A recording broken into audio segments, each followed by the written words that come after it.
Hello and welcome to my new channel. This is called Unsolved Mysteries. It's basically, as the title implies, unsolved mysteries, and I have gameplay in the background, usually recorded on VR. So, yeah, I hope you guys like it, and today, this week on Mysteries Unsolved, I will be covering the... one moment.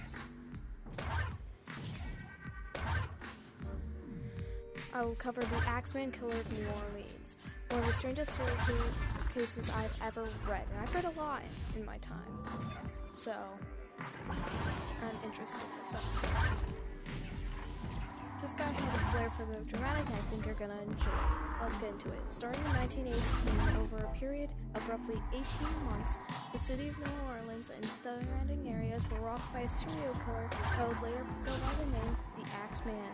The Axeman was a manifestation of the Finding match, lurking in the shadows of New Orleans, almost exclusively attacking at night, and was possibly responsible for 12 attacks and 6 killings. In chilling fashion, he would only attack people in their beds, alone at home. I love this case, and I love how serial killers just have a fun little thing. I don't approve of them, but if you're gonna kill a bunch of people, you might as well have some fun with it. I'm really interested in this stuff, so yeah. If they made baseball cards of these people, I would probably own them. Yeah, honestly. The Axeman eerily never used his own tools. He only used what he could find on hand in the victim's households, usually an axe, which he typically left behind at the scene of the crime. And everyone had an axe back in the day, so yeah.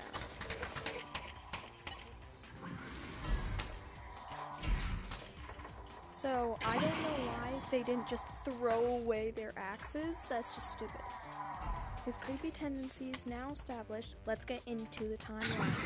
On May 23rd, 1918, at 4901 Magnolia Street, the first suspected Axeman attack occurred. Catherine and Joseph Mosger were struck violently by an axe, a straight razor used on their throats. So, starting in, yeah, pleasant. I know. 15, 14, 13, I'm guessing 12, I think personally he was dabbling, so I think he was dabbling, that's why he used razor, so yeah. Anyways. Catherine had an almost entirely decapitated, and Joseph had suffered many severe injuries. The bodies were discovered by Joseph's brothers, who would be missing. Nothing was heard or seen, and no valuables were taken. The bottom particularly was knocked out. All that was found was an axe. So he probably went through the back door, which is usually how he did it. And the only people that saw him were the ones that were killed, and some of them survived, and they would usually report just a large looming figure. So he really did become sort of like a fingerprinting was around at the time, but it was allegedly not yet a standard procedure. A little over a month later, on June 28, 1918, near the corner of Jordan Street, another attack occurred. A severely injured new specimen and animal was discovered by a banker making deliveries in the morning. They actually thought he did it, so naturally they just thought that the baker did it because he found them. So yeah. get your watch. 15, 14, 13, So yeah. This guy was just delivering bread, so I feel very bad for him. So I really feel bad. This would actually survive the attack, and Anna would survive for 7 weeks before dying. Anna supposedly recounted to the police that a large hatchet had attacked them. The bottom panel of the bedroom door was missing, and once again, a bloody axe was left at the scene. There has a beautiful street, so yeah. Sometimes the most beautiful places have the darkest secrets, though. Roughly a month later, on August 5th, 1918, in an undisclosed home location, Mrs. Ed Snyder was found by her husband in the afternoon at their home. Mrs. Schneider was still alive and rushed to the hospital, and apparently surprised the attack. Upon investigation, it was found that their axe was missing from their shed. Mrs. Schneider was also pregnant, and I'm happy to report that in the week following the attack, she was successfully gave birth.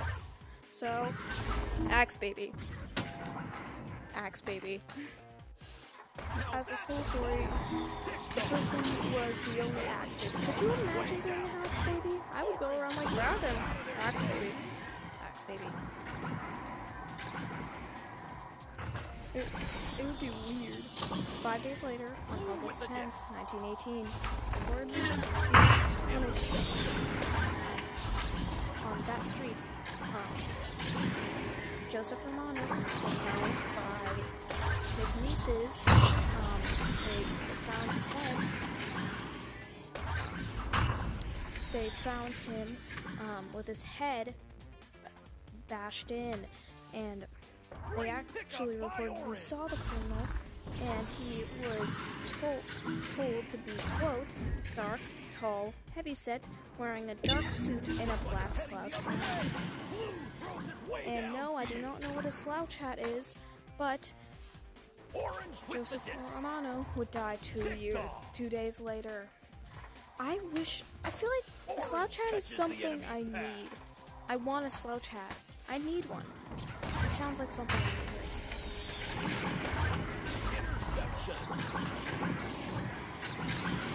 So,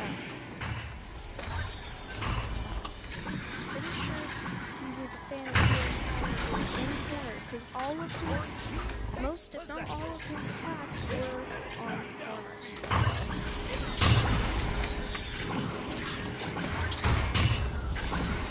I'm sure that's not how the person wanted to go out. I guess if you're gonna be a serial killer, kill the elderly. It's weird, but you know, they've lived a long life. Around this time, August 19th, 1918, the New Orleans State newspaper said, quote, armed men are keeping watch over their sleeping families while the police are looking for the person. And police are looking for the person. End quote. And this apparently worked for trying to fend off the accident for a while. Yet, 7 months later, March 10th, 1919, the Cortamiglia family was attacked. Rose Cortamiglia wrote to her husband Charles, fighting the axeman, a fight that Charles would lose. Rose and her daughter Mary would also be attacked. Rose and Mary would actually,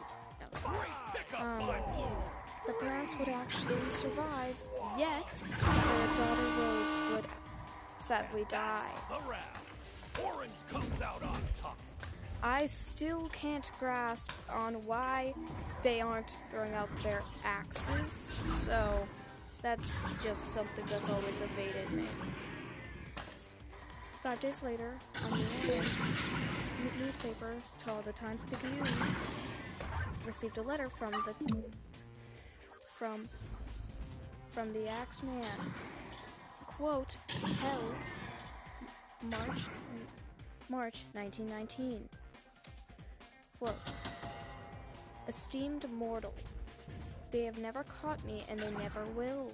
They have never seen me, for I am invisible, even as the ether which surrounds your earth. I am not a human being, but a spirit, and a fell demon from hot as hell. I am what you Orleanians and your foolish police call the Axeman. End quote. He also goes on to insult and threaten the police. Quote, they have been so utterly stupid to as amuse not only me, but his satanic majesty. Tell them to beware, try not to discover where I am, or better that they never were born than for them to incur the wrath of the axeman. End quote.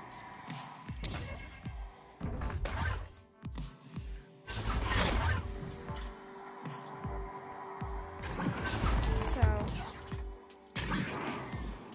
he also goes on to remind the people that he could be worse. Quote, undoubtedly, you Orleanians think of me as a most horrible murderer, which I am, but I could be much worse if I wanted to. At will, I could slay thousands of your best citizens, for I am in close relationship with the angel of death. End quote. Not to discredit him, but he is killing people in their sleep with an axe. And what's his success rate? Joining match. I think he should be about in the 1,000 at that point. However, the most important clause is a specific threat that would terrify the entire New Orleans community. Quote, now, to be exact, at 12:15 o'clock earthly time on next Tuesday night, I'm going to pass over New Orleans. In my infinite mercy, I'm going to make a little proposition to the people. Here it is. I'm very fond of jazz music, and I swear by all the devils in the nether region that every person shall be spared in whose house a jazz band is in full swing at the time I have just mentioned. If everyone has a jazz band going, well then, so much the better for the people. One thing is certain, and that some of those persons who did not jazz it on Tuesday night, if there be any, will get the axe.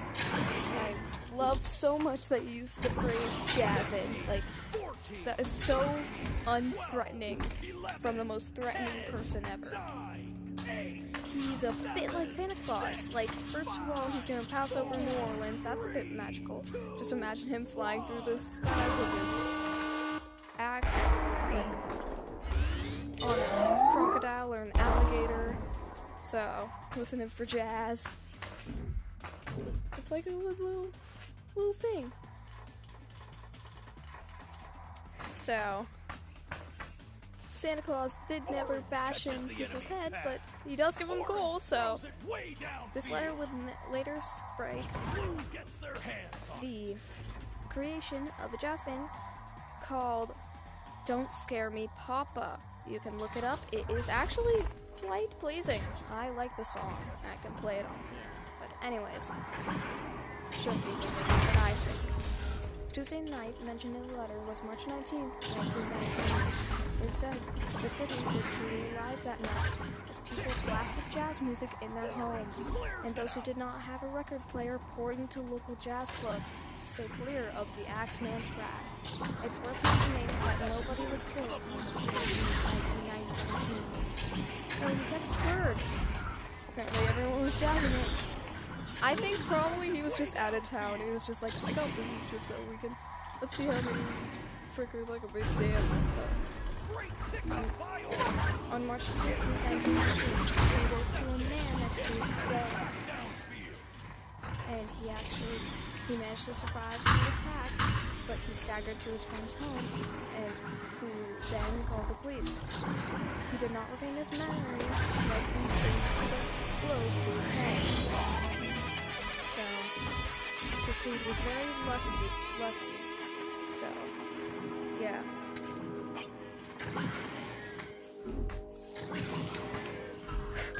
Get your weapons.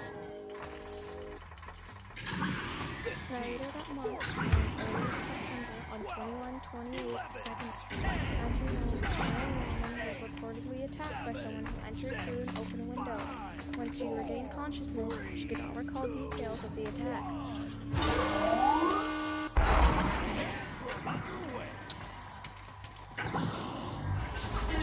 The house is gone today, but still.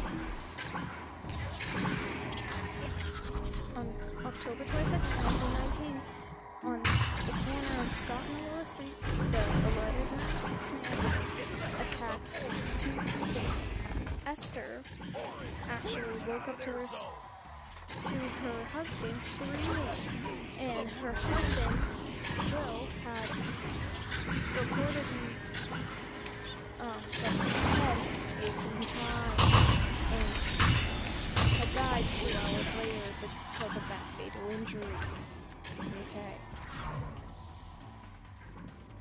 and they could not identify as the person as they fled the scene.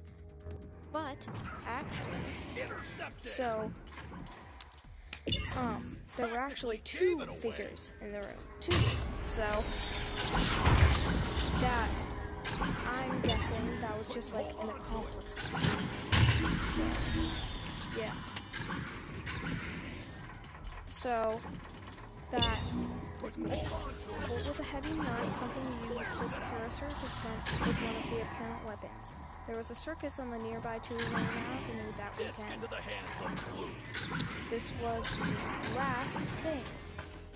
And the dude was probably resilient because he survived for 2 hours after 18 hits to the head with the back end of an axe.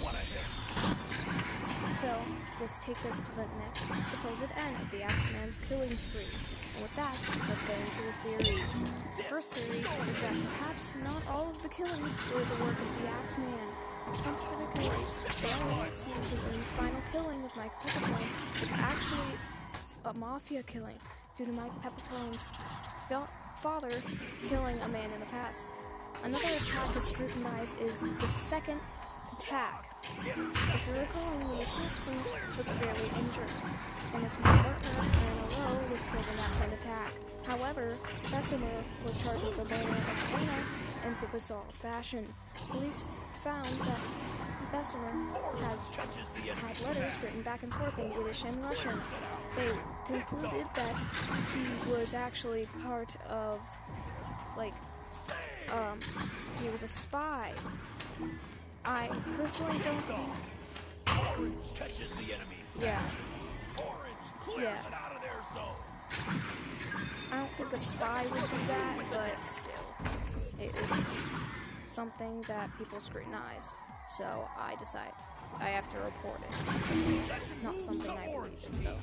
Orange clears it out. 15 seconds remaining. Before dying, Anna Lowe allegedly blamed her partner, Louis Bessemer, and said that he was a Nazi spy.